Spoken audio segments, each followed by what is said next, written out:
Hallo meine Lieben, heute wollte ich euch wieder mal eine Geschenkverpackung zeigen und zwar werden wir eine Geschenktüte mit dem Tüten-Punchboard von We Are Memory Keepers machen. Mehr dazu seht ihr gleich nach dem Intro.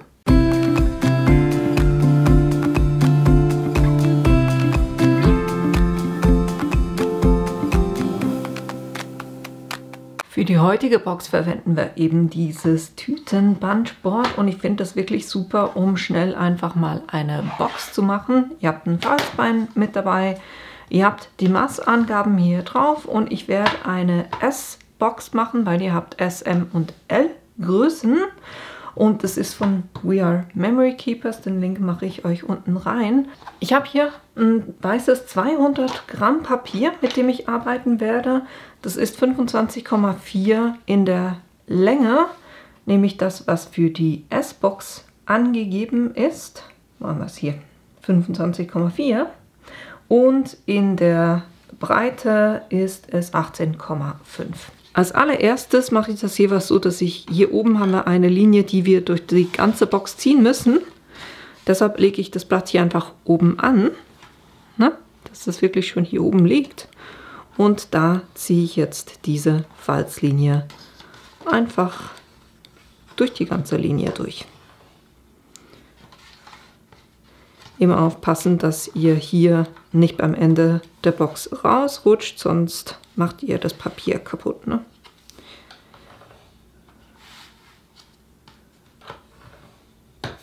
So, dann haben wir durch das ganze Blatt oben schon eine Linie. Jetzt drehen wir das wieder und legen das Blatt hier an die Startline an und punchen schon mal. Und dann ziehen wir die Linie hier bei der S-Markierung. Dann verschiebe ich diese Linie so, dass die auf der Nase hier liegt. Und dann ziehe ich diese Mittellinie.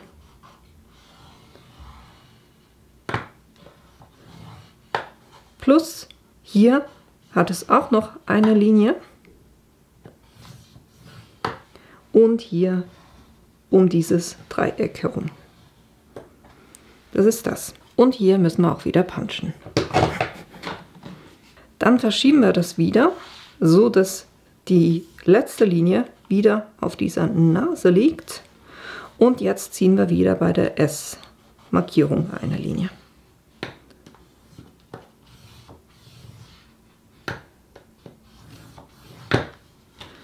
Und auch hier müssen wir wieder punchen. Dann verschieben wir das wieder, so dass wir hier wieder bei der Seitlinie diese Markierung unterziehen können oder diese Linie. Plus auch wieder hier in der Mitte. Und dann hier oben das Dreieck auch wieder. Ich weiß nicht, ob ich schon gepuncht habe. Nee, habe ich nicht. Müssen wir noch. Und jetzt brauchen wir noch ein letztes Mal punchen. Da ist es jeweils ein bisschen schwierig, dass das gerade liegt, weil es hier oben nicht mehr viel Grifffläche hat. Und ich lege das jeweils hier auf die Nase und dann gucke ich hier mit dem Schriftzug. Sehe ich auch so ein bisschen, ob ich gerade liege. So, und so haben wir eigentlich schon unsere Box. Jetzt können wir hier, das wird unsere Klebelasche, die können wir ein bisschen abschrägend zurückschneiden. Und das auch hier unten. Und dann können wir die ganzen Falzlinien nachziehen.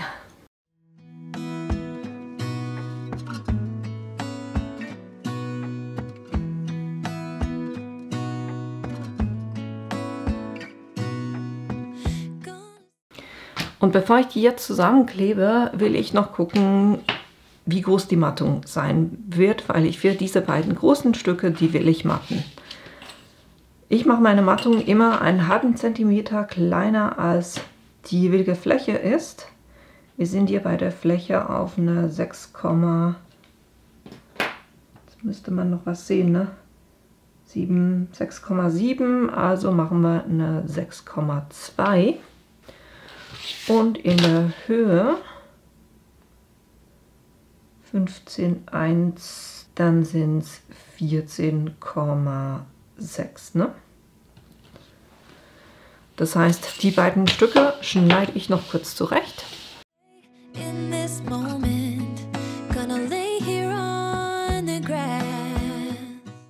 Die Länge muss ich kurz auf dem großen Hebelschneider schneiden. Das hat nicht ganz gereicht mit dem kleinen.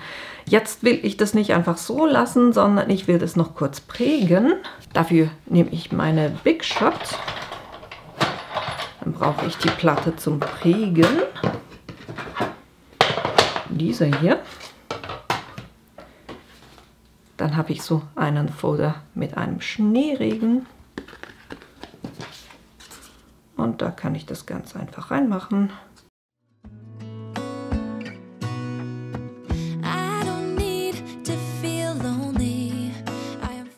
Und da das Papier unten mit dieser Kante abschließt, dass es ein bisschen größer ist, kurbel ich nicht ganz durch. Das heißt, ich gucke, wenn ich hier, wenn dieser Schneeregen hier auf der Höhe, wenn der aufhört, da höre ich eigentlich auch schon auf zu kurbeln.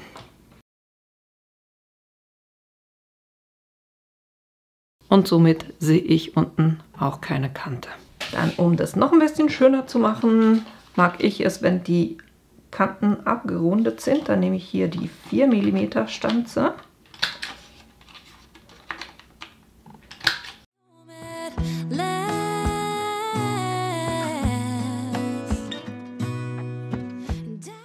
Ich verwende hier ganz einfach einen Flüssigkleber, den ich in eine kleine Tube abgefüllt habe. Da könnt ihr das verwenden, was ihr wollt. Ich werde auch immer wieder nach dem Kleber gefragt. Das ist was wir in der Schweiz schon aus der Schulzeit kennen. Das ist so der Kleber, mit dem wir arbeiten und ist auch super für Papier, Karton, Holz, Leder, Textilien, Metall. Also ganz viele Sachen. Der ist wirklich wunderbar. Und dadurch, dass ich das eben hier in so eine kleine Tube abfülle, kommt da auch nicht so viel Kleber raus. Und dadurch wälzt sich dann das Papier auch nicht so, ne?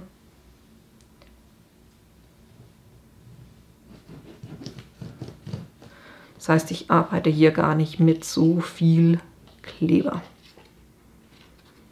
Jetzt kann ich das schön mittig hier aufbringen. Und normalerweise würde ich das mit dem Falzbein feststreichen. Da ich aber hier das Ganze geprägt habe, mache ich das nicht, sondern lasse den einfach hier so einziehen und streiche das nur mit der Hand kurz ein bisschen fest. So, noch das zweite.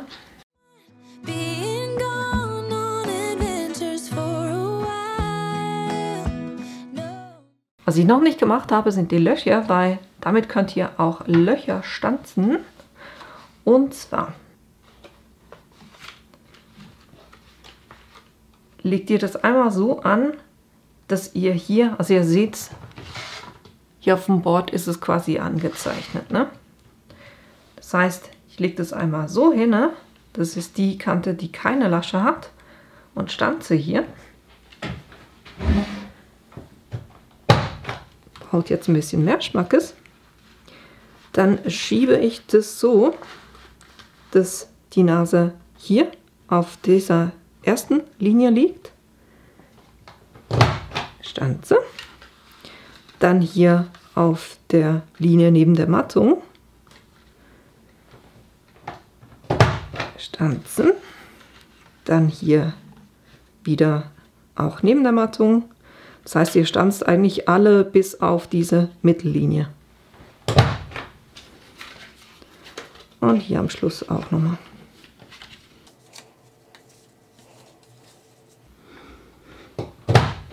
Dann haben wir hier oben die Löchlein, um dann die Schnur durchzuziehen. Und jetzt können wir schon mal die Klebelasche oder die Box zusammenkleben.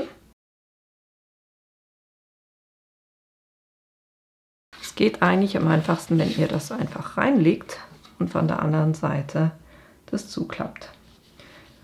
Weil die müsste jetzt ja eigentlich gerade liegen, ne? So. Und dann hier unten, ich mache das jeweils so, dass da, wo ich die Klebelasche habe, das mache ich hinten. Das heißt, das ist meine Vorderseite. Das heißt, das ist die letzte Lasche, die ich zuklappe. Einmal so, dann so, dann so. Und da muss ich jetzt natürlich aufpassen, dass ich nur da Kleber anbringe, wo es dann auch abgedeckt ist, ne? So, und dann guckt ihr einfach, dass die möglichst gerade ist. Das heißt, ich lege die einmal so hin, wende die und streiche das Ganze von hier nochmal fest.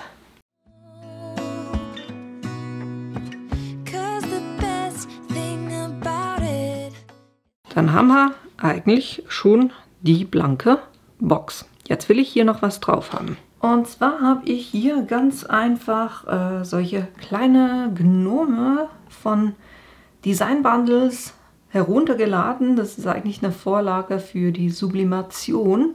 Aber ich fand, der eignet sich auch super hier als kleine Verzierung, quasi als Digi-Stamp. Und deshalb habe ich den hier einfach über Hochladen, habe ich das Bild hochgeladen einerseits und andererseits habe ich auch das Ganze als Schnittdatei hochgeladen. Ich markiere kurz beide, füge die hinzu, das sind diese beiden und dann habe ich die Größe ganz einfach auf 9 cm geändert. Für beide, ne? Wollte der jetzt gerade nicht so. Gut, sind beide 9 cm, der kommt natürlich nach oben. Das heißt, ich habe die Datei für das Offset. Ich könnte auch hier raus ein Offset machen, aber da habe ich das Problem, dass ich nachher die Kontur, die Innenteile nicht mehr loslösen kann. Deshalb mache ich das jeweils so. Das heißt, von dem hier mache ich ein Offset.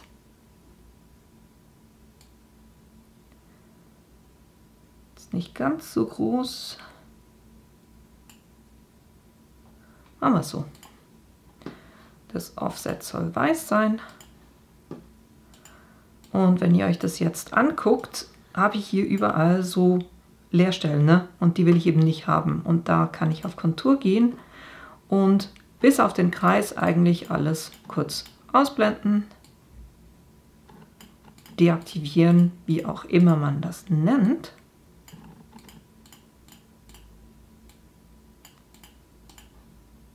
So, und jetzt habe ich schön eine Fläche, wo dann mein Gnome wunderbar drauf passt. Da kann ich ganz einfach beide markieren.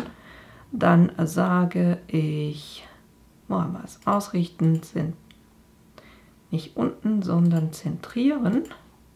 Bevor ich die beiden ebne, nehme ich noch kurz dieses Offset-Resultat und dupliziere das, weil ich habe hier auch so ein paar Kreise noch, die ich gerne verwende, damit ich, weil es nur ein 200 Gramm Karton, und dann kann ich das dahinter kleben und somit erreiche ich praktisch 400 Gramm. Ne? Dann kann ich hier die beiden nehmen und die ebnen und so ist es wie ein Sticker und passend dazu habe ich dann eben dieses Teil, was ich dann einfach nur ausschneiden kann. Den brauche ich nicht mehr. Und genau das habe ich gemacht. Ich habe die in der Größe so ein bisschen variiert. Und um zu wissen, wie viel Drucken und Schneiden möglich ist, habe ich hier ganz einfach ein Viereck eingefügt, das ganz groß gemacht und das auf Drucken dann Schneiden gesetzt. Und dann sagt er mir nämlich, wie viel wirklich möglich ist. Das sind 17,14. Muss ich kurz die Verbindung aufheben. 17,14. Das ist eine. Und in der Länge 23,49. So, und dann kann ich das auf eine Hilfslinie setzen. Und diese Hilfslinie habe ich dann eigentlich einfach genommen, um die Elemente zu platzieren, dass das alles in einem Rahmen drin liegt. Wenn ich damit durch bin, kann ich das eigentlich ausblenden, dann brauche ich das nicht mehr. Wenn es mich dann lässt. Und die habe ich alle schon hier verbunden, genau gleich wie die auch. Und somit gehe ich zuerst mal mit dem Auftrag hier, mache das Drucken und Schneiden und dann mache ich noch einen zweiten Auftrag, wo ich das nur ausschneide. Das heißt zuerst, das blenden wir mal aus. Zuerst arbeite ich mit dem, gehe auf Herstellen, sage weiter, an Drucker senden, mein Office-Chat, Beschnitthingabe hinzufügen, nein, Systemdialog, ja und dann drucken. Und nicht, dass ihr hier zu lange wartet, der öffnet sich meistens, oder zumindest bei mir beim MacBook öffnet der sich im Hintergrund. Und dann kann ich hier bei der Qualität noch sagen, hoch. Und genauso kann ich das drucken und dann machen wir auf dem Plotter weiter. Dann habe ich das hier auch schon ausgedruckt, kann das auf meine Matte legen.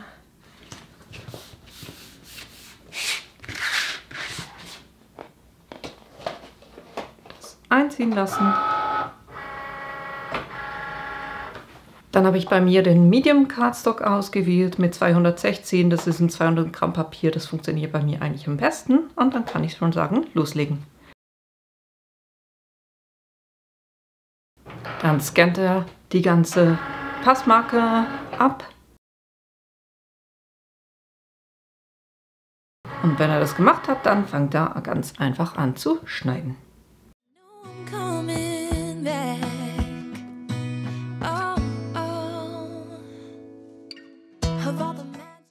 Wenn er durch ist, kann ich das rausnehmen, das Ganze von der Matte lösen.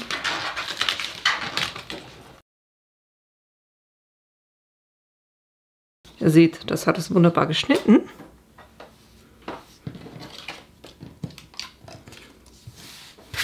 Machen wir schon mal die. Und jetzt will ich das eben noch schneiden ohne das Gedruckte, um da eine zweite Lage quasi zu machen.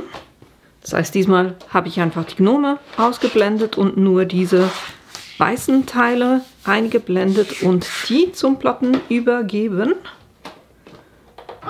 Und dann können wir die noch kurz schneiden. Auch hier habe ich wieder den 216er Cardstock ausgewählt.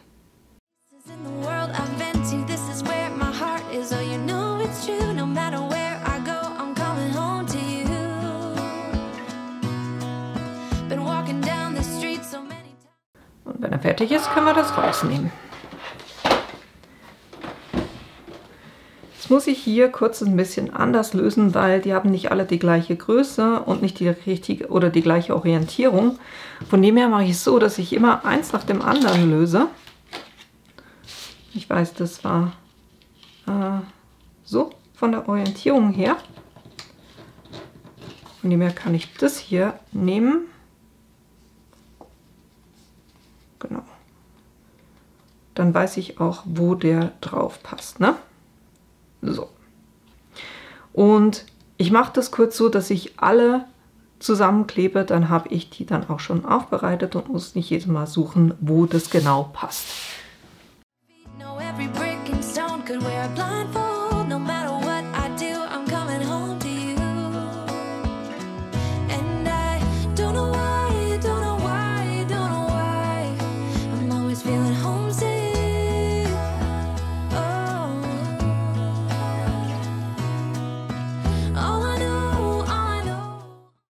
So, das habe ich alles gemacht und ich finde es halt einfach schön mit dem Flüssigkleber, dass ich das wirklich immer noch so ein bisschen verschieben kann, damit es dann auch wirklich perfekt aufeinander passt.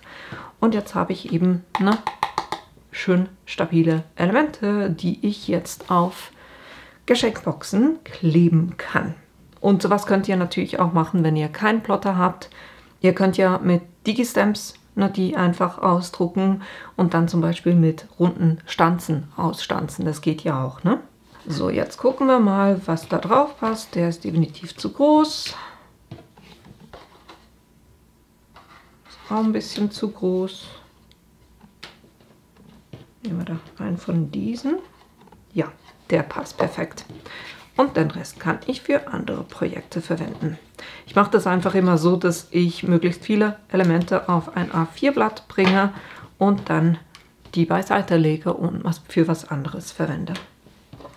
So, jetzt will ich den nicht flach drauf bringen, finde ich ein bisschen langweilig, sondern ich habe hier so ein Klebeband wo ich das mit Erhöhung anbringen kann. Gucken wir kurz, wie viel ich da brauche. Und dann nehme ich einfach ein Backtrennpapier, weil wenn ich das nicht mache, und den Trick habe ich von jemandem von euch bekommen, ne? Wenn ich das nicht mache, dann klebt das ganze Ding hier an meiner Schere und das will ich definitiv nicht. Und so kann ich da ganz einfach durchschneiden. Das klebt nicht am Backtrennpapier und meine Schere ist absolut sauber. Ne?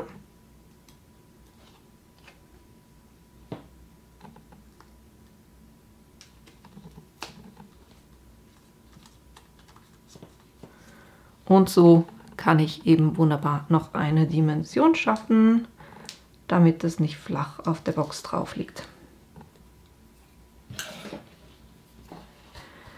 Jetzt mache ich kurz hier oben das zusammen und da würdet ihr jetzt natürlich das, was ihr verschenken wollt, reinmachen zuerst. Ne?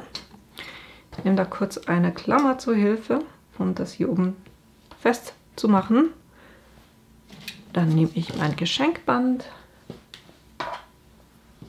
damit es nicht ausfranst. Gehe ich da kurz mit dem Feuerzeug drüber und dann kann ich das hier schon durchziehen.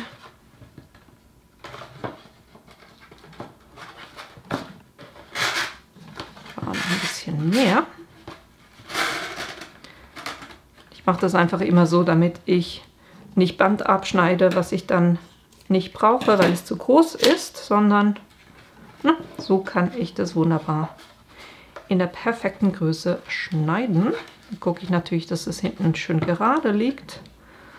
Und dann binde ich hier noch meine Schlaufe.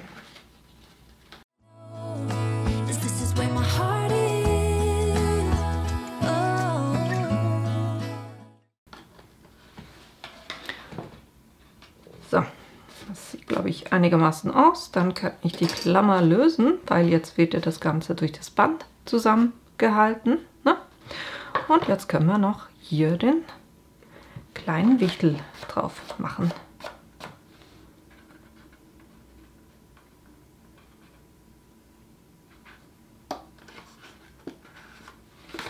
So, Dille. Und so haben wir eine süße, kleine, winterliche Geschenkbox mit einer kleinen Schlaufe, dem geprägten Papier und dem kleinen Wichtel, der ausgeplottet ist.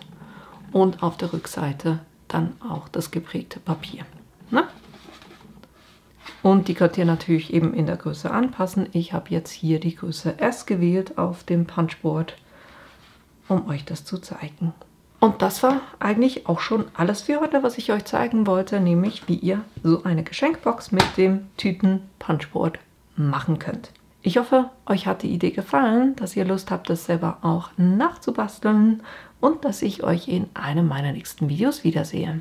Bis bald!